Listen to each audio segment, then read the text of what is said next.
Coming out this Saturday on Beyond the Vibe, I'm joined by Ali of the Virginmarys. You could take the medicine a few different ways, either addiction or I think I was mainly meaning it as what we're fed daily from media and kind of mind-numbing content, you know, as then that's your medicine.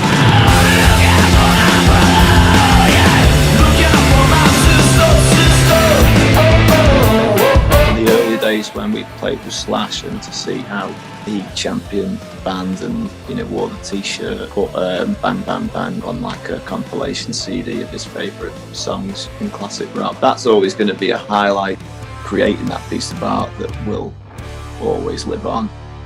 I guess that's the target.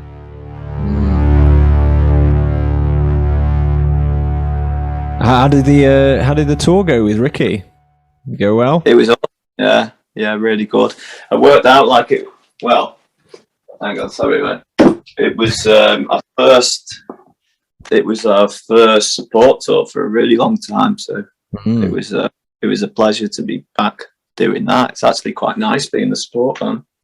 Yeah, I like it. Yeah. I imagine it's like a bit of a different experience, you know, when you've been kind of headlining and like getting a more condensed thing, isn't it? Yeah, and there's also the challenge of, you know, the new faces and trying to win people the new over. Audience, isn't it? Yeah, some heads, you know, just stand at the front, don't they? And kind of, you don't know what they're thinking initially, and then by maybe mid-set, they kind of start to move their head a bit. You can see the change, can't you? Yeah. So I'm here with Ali of the Virginmarys. Thank you very much for taking the time to chat with me, Ali. Yeah, man. Please. It's cool, man. So you guys, of course, started off in Macclesfield, England. Growing up for you, kind of, what was it like, and what first kind of attracted you to music?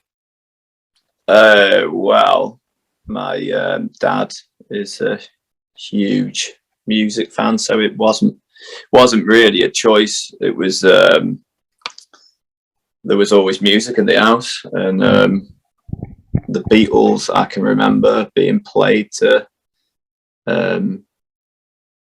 get me to sleep, I think, you know, at night. That was really nice. And then there was like classic rock bands like Leonard Skinner and Eagles and Fleetwood Mac, and kind of grew up on all that stuff before I reached the age of 10. So I think I started playing guitar at 11, but that was something I already really wanted to do. Did you have like a first gig or like a first band that kind of really like struck a chord with you? You know, like you see somebody. Yeah. So I was into like, I just listened to whatever my dad listened to, and then I remember I was in the Isle of Man.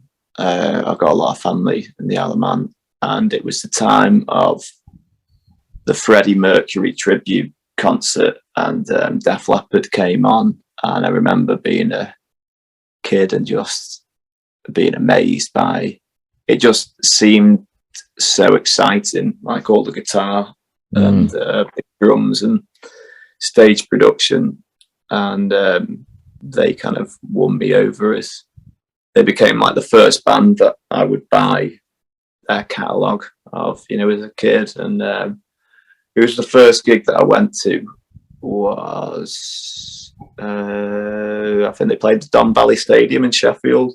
So yeah, little me was at that kind of started off the quote unquote kind of rock journey. I think like from speaking with numerous people, everybody kind of always has that first band. Like, you know, you listen to music like from what your parents advise you to, you know, check out or whatever. But like, I think when you discover a band, it's like your band, isn't it? Like I think that's what it was, yeah. And I wanted, like, I know my dad was always about, you know, certain guitar solos and the touch of certain players and this and that, and I kind of wanted, maybe I just wanted something of my own, do you know what I mean? And then like listen to this, and it was it's almost like finding a football team, isn't it? That you become obsessed with them. Yeah, it's like you're kind of committed, aren't you? It's like, this is my team now. It's like really exciting, yeah. Yeah, exactly. Of course, you guys formed back in 2009 as a trio. Of course, you're now like a duo. What was kind of the thought process behind, we're going to stick with just us two?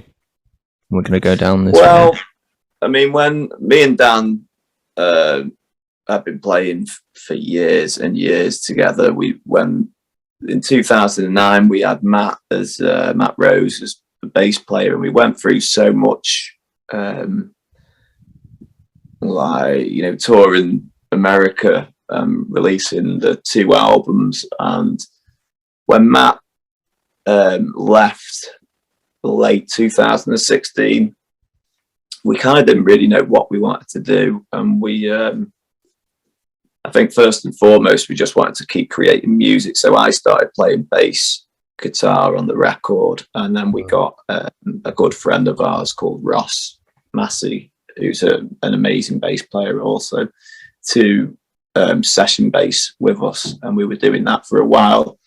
And I think the plan was that Ross was going to do this album with us, but he has so many commitments and needs. Maybe if there was more money in it, he could have stayed, but he left, and it felt just right for us that we go as a duo. It felt like the right time for a challenge, to be honest, and freshen everything up. Yeah, that's cool, man. I mean, I imagine, like, particularly live, does it kind of change the dynamic? Of course, there's just two of you now. It's like maybe you can like play off each other a bit more. Yeah, it does change the dynamic. I mean, how we're still honouring the older stuff, because we wouldn't want to not play that, for the fans who are coming for them older songs. So I've played bass to Dan's drumming, and we've recorded it, and he'll play it to a click. That's how that works live for the older stuff. And then for the newer material, it's just like strictly 2-piece with going through octave pedals and whatnot. But because we can play together a lot more now, with there just being two of us, we can work around each other. We don't have as many commitments, so we can do it all the time. It just means the whole thing's kind of tighter, and when it comes to the live show, you start kind of improvising a bit more. You start being able to have more fun with it, I think, and I think that that's coming off. It feels like there's a freshness to it that's not been there for a while. That was certainly the feeling I got from like watching videos and stuff. You guys feel like it's like a re-energized band at this point. You feel like, I think we haven't. I don't think we've jammed so much in our lives, and it's almost like just having fun. And I think it's, if I can do little bits of improvisation each show, that's always good. That kind of keeps it exciting and it keeps it alive to me, rather than just going through a rehearsed script. Yeah, I mean, I've always said that with like live gigs, like from an audience perspective. Like, I love it when a band does that improv, because it's kind of like it's your moment. Like, we're not going to see this again, or not exactly the way it's going to be. It's going to be different, perhaps, or even a little bit different at each gig. So it's kind of yours to take away at the end of the night. Yeah, totally. I've always thought that. I think it should be like that. Yeah, I think that's cool. Just have fun with it and be like a creative musician. That's what it's all about, isn't it? Yeah, I think so. I feel like when it comes to like the lyrics in your songs, they're very relatable, and that kind of brings us to the new single, the Meds, of course, which is out now. Could you talk a bit about the song and kind of the meaning behind it? The meaning behind it, I think, is most of the people that I knock about with or have ever hung around with, there's always like a dissatisfaction of life in general, I think. And it's the whole idea of being sold a dream that isn't suitable for everyone, and people becoming very disillusioned with like a 9-to-5 existence and feeling unfulfilled. And yeah, I guess it's a very like cynical view of, you know, the person's doing everything that they should be doing, but they're unhappy doing it, and it's, you know, like, so it's shut down your mind. I don't know, you can take the medicine a few different ways, either addiction or I think I was mainly meaning it as what we're fed daily from media and kind of mind-numbing content, you know, as then that's your medicine, you know, and not being able to put your phone down and being hooked to everything is, you know, you end up being addicted to it all. But you could take it a number of different ways. Not even sure if maybe there was an influence of drug addiction in there. I don't know. I don't know. No, it's good. I think you know, there'll be lots of people that can kind of draw their own personal experiences from it. It's kind of like what you want it to be, I imagine. Yeah, totally. I think one of the things that's big about the band is the lyrical content. Seems to communicate with a lot of people, and almost, yeah, it kind of gives it that cult following status. Like the band means a hell of a lot to a lot of people, to the point of, you know, getting tattoos and it's incredible. That's awesome. And I absolutely adore rock music. I always have, but I do feel that there's not enough kind of heart and sleeve lyrics within it. I think you'd have to go back to the likes of grunge and, you know, Nirvana. I don't hear that many bands that I connect emotionally to within the rock, under the rock umbrella, and I'm trying to bring that to the party, really. I know it's not everyone's cup of tea, and we get a lot of comparisons to maybe Arctic Monkeys, because I guess it's northern accent and this, like, it's talk about everyday life, but that's where you're from, and that's, you know, so, and that's how it kind of should be in my view. I kind of lose interest if a band is talking about something that someone from San Francisco could have been talking about in the 60s. Do you know what I mean? But they're from England in 2020. It kind of it doesn't resonate with me, if you know what I mean. So no, yeah, I completely get that. I think you know, it feels more real if it's coming from a place that, you know, they must have like experienced something like that said scenario, or, you know, they've lived that life.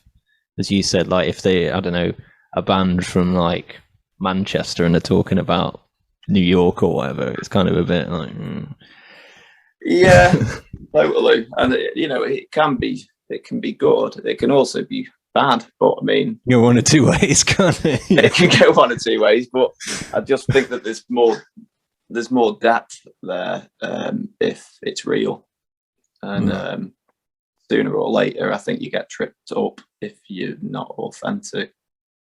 I completely get that.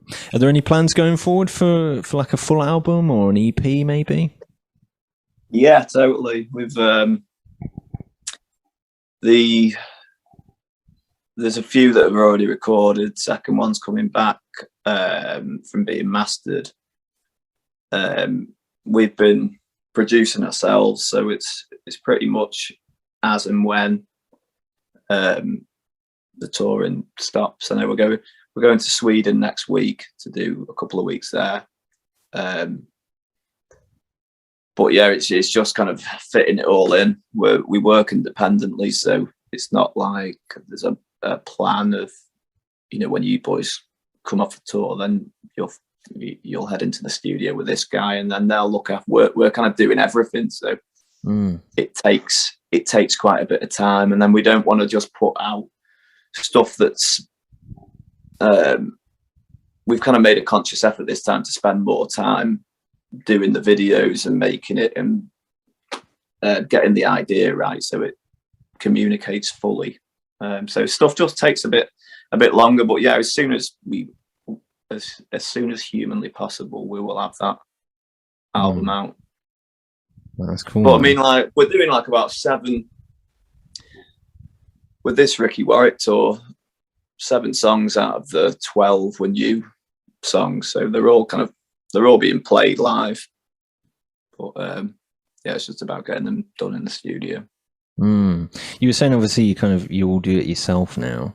Do you feel that there's kind of a, you know, you get more out of it by doing everything yourself compared to, you know, when you were having it kind of, you know, having other people come in and. Yeah, I think that it's probably come through having to do it and finding a way.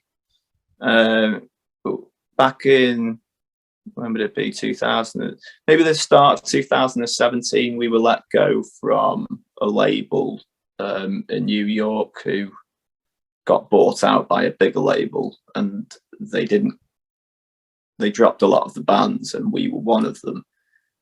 And it's kind of a blessing in disguise, really, because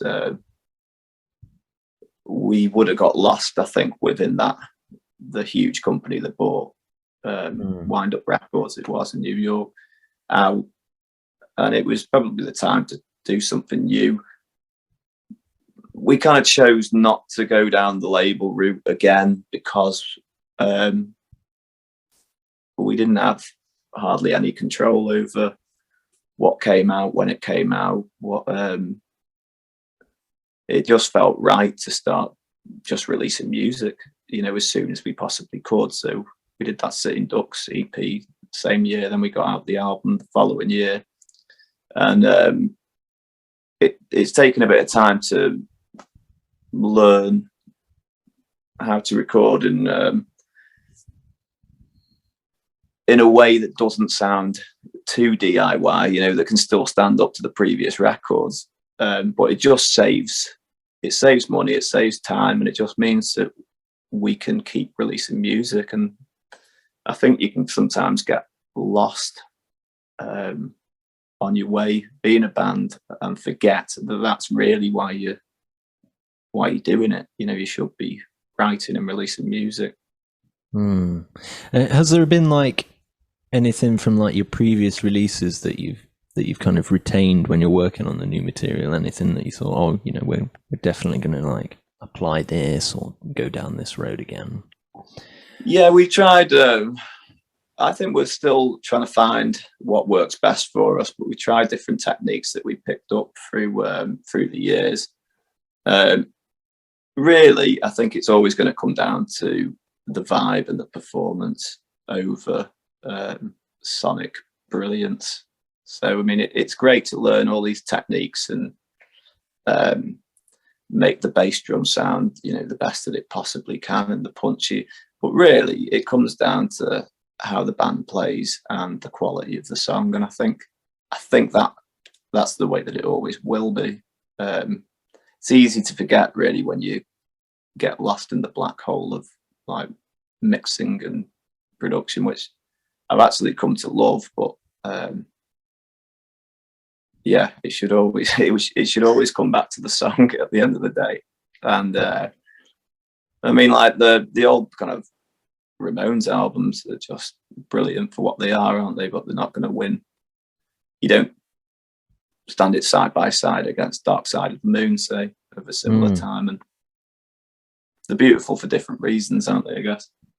This is it. I think it's, you know, stuff like, as you just said then, the Ramones, it's like, you know, there's kind of beauty in the rawness. You know, it doesn't need to be amazingly polished or whatever. It probably wouldn't be the same. No, I think that you'd probably lose the hardcore fan if it was polished, and it wouldn't be the Ramones, would it? This is it. But yeah, I feel like we're still trying to find that that sweet spot and what works best for us.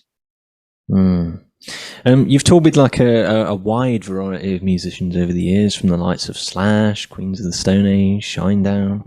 Looking back, are there like any particular highlights for you from that kind of era? I think like back when, in the earlier days when we played with Slash, and to see how he championed the band and, you know, wore the T-shirt in Manchester and put Bang Bang Bang on like a compilation CD of his favourite songs in classic rock. That's always going to be a highlight and a proud moment, I think, in my life. There's always something to learn from every band that we've toured with who were massive. And, you know, they're massive for a reason. And they, you know, the stage persona, how they carry themselves, how they, I just like to try and learn and pick up bits and pieces along the way. But yeah, it's always a pleasure to tour with massive bands. I don't know if there's specific, definitely that Slash moment. I know we played with Skunk Anansie on a UK and Europe tour. We learned a lot over that time, and that band was like really, really good with us. We've been lucky. You know.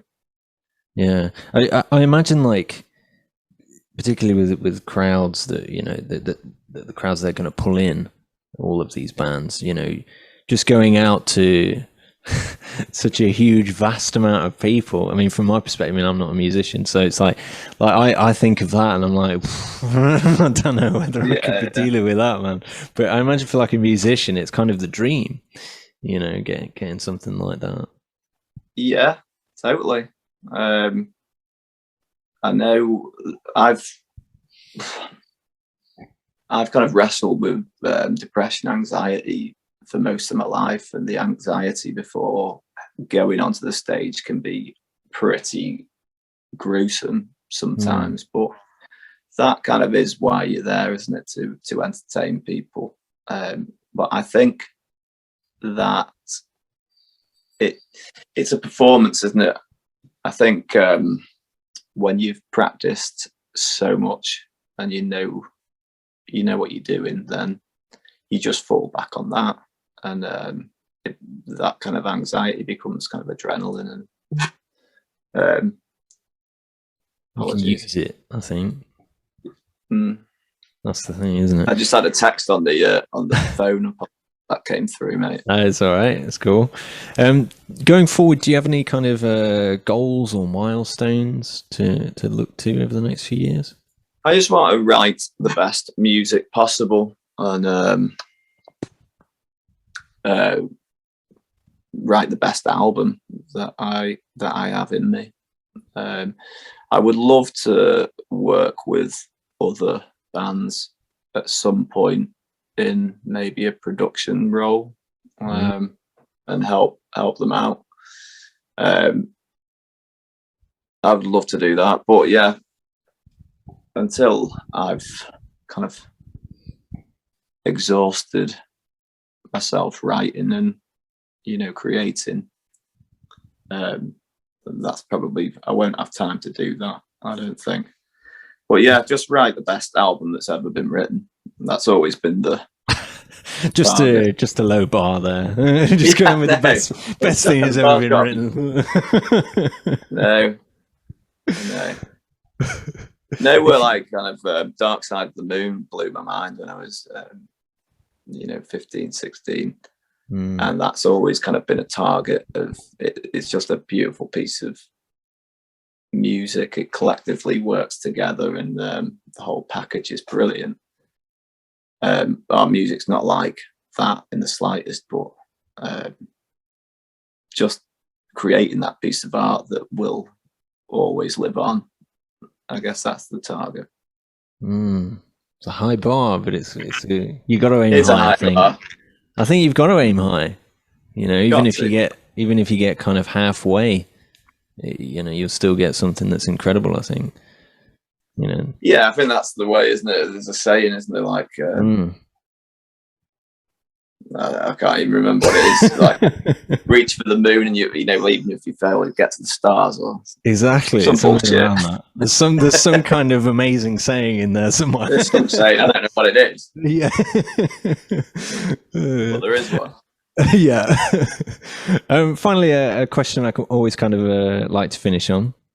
If you could tour with one band from the past and one band from the present, who would they be? So you've got your time travel device. You can potentially go anywhere.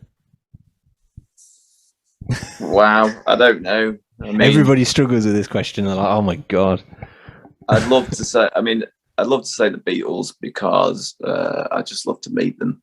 Even though they didn't tour that much, you'd have to go kind of early 60s. I know that when we finish this call, someone will pop into my head, like that I always wanted to tour with. Of nowadays, I would love to tour with Neil Young, because he's been a massive inspiration and influence. But yeah, it's probably more selfishly that I want to meet the people and hang around with them, rather than thinking my music would go down well with their, Yeah, you've got to rather go than actually thinking about the bill. I'm thinking like, I just want to meet them people. It'd be so interesting. The Beatles and Neil Young, I guess. Like that would be a fierce gig. So we've got the Virginmarys. We've got, who would we have top billing? Are we going with the Beatles, or are we going with the Neil Beatles? Young? Can open. The Beatles are opening. They're below. Yeah, doors are 7. Beatles 5 past. Yeah. Neil Young can do like a quarter of an hour set. Yeah. 7:45 to 8. I don't know. I would happily just be a guitar tech, or just to even be there. That would be the dream, wouldn't it? That would be awesome. Well, thank you very much for joining me. Of course, if you haven't checked out the Virginmarys already, what are you doing? I mean, come on. You can go and check them out. Of course, they've got the latest single, The Med's out now. It's on the 7-inch vinyl, isn't it? As well, yes, you've got that. It's a lovely limited edition yellow vinyl. We're still supposed to be turning up in a couple of weeks' time. It got postponed because of the vinyl shortage, I believe. Yeah, is there any? You say there is limited amount. There is limited amounts, yeah. So we may get it repressed, but it won't be in yellow, I wouldn't think. So we got a one of the kind thing that you've got to jump on. So go and get that before, of course, it's gone forever. Thank you very much, Ali. It's been very cool. Cheers.